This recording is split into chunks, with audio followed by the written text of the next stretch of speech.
Thank better you. too. Thank you. Do you want me to take your phones? Okay. Thank you. Thanks for joining us. Hi. Thanks for having us. I love y'all's outfits. I just love the whole look. Thank you. We tried. Took a minute. It did. It looks really good. Thank you. Did anyone have an opening question this time?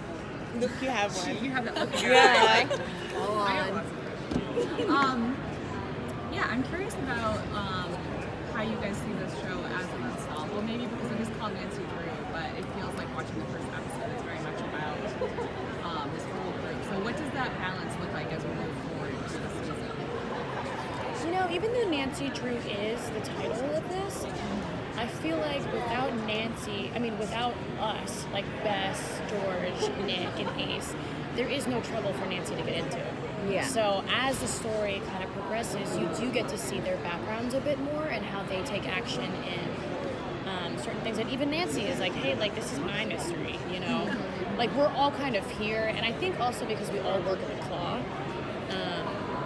we're all kind of really intermingled into each other's lives, whether we as characters like it or not. So, And it's great because this Nancy Drew focuses a lot on the characters instead of just the big mysteries that happen.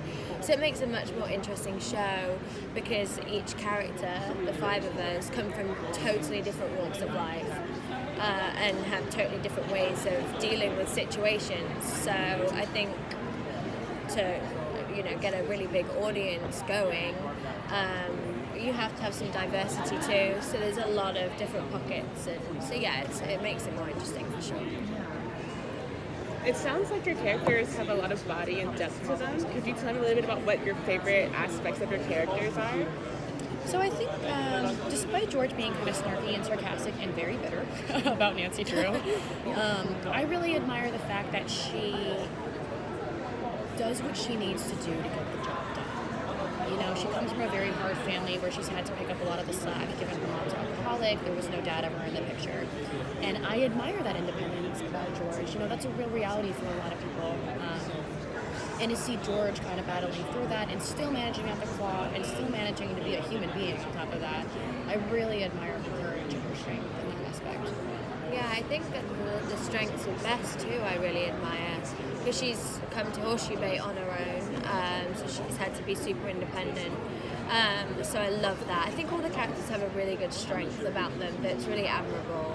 But also on the flip side, you know, we all go through some really hardships. We're so young. We're so young, especially. So yeah, there's I think I love the strength that comes from the characters. What can you tell us about the supernatural element of the show? And I think Scott Wilson referred to Horseshoe Bay as its own character almost. That they were creating this whole environment that was another character. Yeah. And your character's new to Horseshoe Bay. Yeah. I guess you were kind of more established.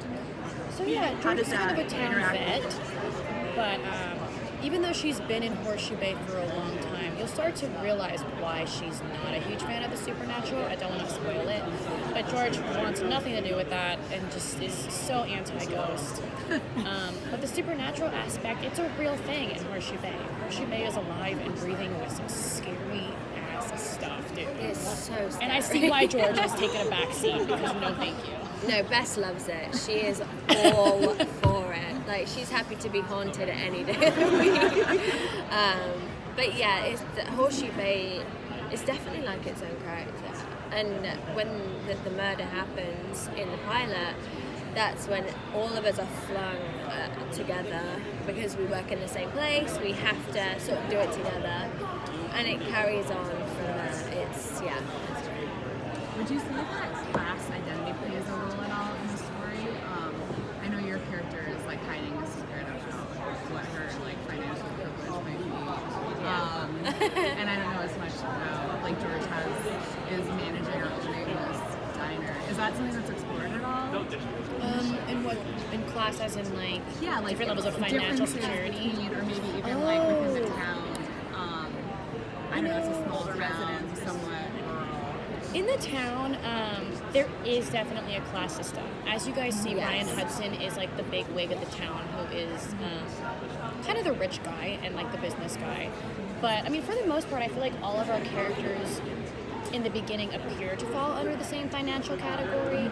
Yeah. Bess, though, who's supposed to be rich, I don't know about all that. I like to steal. There's so much talk about empowerment. How does it feel to be part of the show for strong women? It's amazing. I mean, the actors, the lead actors are mostly female, and then all the behind, the showrunners, the writers, editors, directors, we are like women heavy, which feels so great. Because it's a revelation that's happening. You know, we're trying to create a revolution here. Yeah. And Nancy Drew is definitely doing it. And we're producing really good work from it. Like, it's going to be an amazing show. I'm so proud of it, as you can tell. But yeah, so I think the whole team of women is just phenomenal. So it's really good.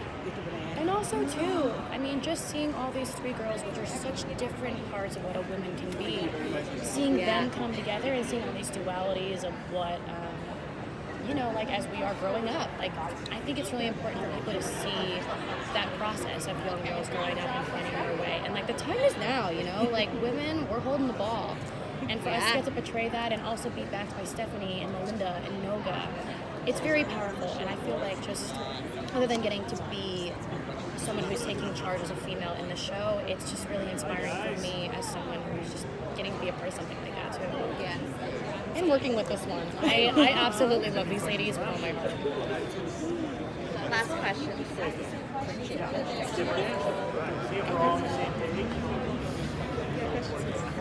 Sorry. Yeah, I'm trying to think of a fun question. All right, so we're like a nerd network. Are there any fandoms or things that you're really like nerding out about or in love with right now that are you hype about to get Comic-Con to see anything, or are you interested in anything that's coming out soon? Well, as you probably see from The Flash. The Flash? Wait, The Flash has been out, girl. I mean, it's gonna be like a new season. Where the heck have you been? What am I really excited for? I'm excited for the new Vonnegut series. They're doing Cat's Cradle. I'm just excited for that because I really love Vonnegut. He's like a sci-fi writer from America who does some crazy stuff. Nice. I mean, I can't really talk more about it, but I'm really excited for that. I just really love Kurt Vonnegut. That's totally beyond Comic-Con. Are you like a big reader? Yes, I love to read books. Yeah, I am too, so I'm just like, yes, books. Yeah, Yes. I mean, now's the time. There's so many different books getting turned into series and movies. It's really exciting. It is. Do you have any like anything that you're into? Being British, the fandom is not so strong. Really? The comic thing. Who's that chef you like, though? But he's a chef. That's It's entertainment. That's Jamie Oliver, please marry That's her Comic-Con me. dream. I love that man so much. I have all of his books. They're all signed. I know where he lives. Oh, gee. Yeah, yet to go. Thank you.